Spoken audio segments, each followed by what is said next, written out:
Aquesta història va passar fa molt de temps, en un poble no molt llunyà.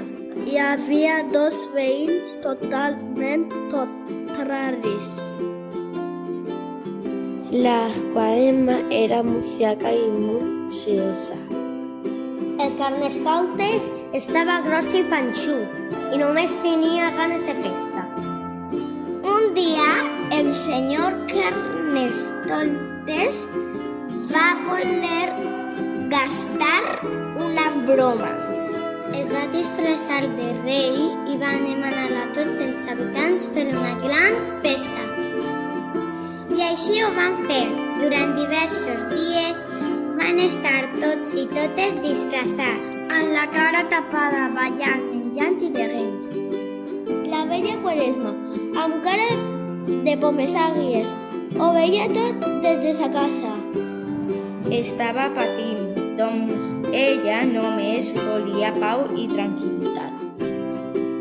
Al final de la festa, el rei Carnestoltes va anar a visitar a la vella Quaresma per fer-li burla. Estava tan fart que quan va anar a ballar-li es va caure cap arrere i d'un pet va rebentar. Ja t'ho vaig advertir, deia la vella Quaresma. Ara tots teniu el rebost buit. Si voleu, jo seré la vostra reina durant tantes setmanes com que m'estinc.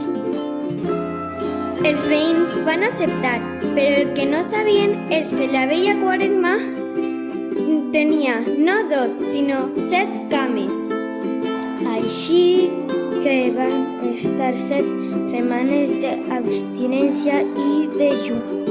Només menjaven peix, verdures i pa dur i es dedicaven a treballar de sol a sol. Al cap de 7 setmanes, una bonica xica va arribar del poble. Era la senyora Primavera i va omplir de flors, llum i colors tots els voltants, Que van quedar plens d'alegria per sempre.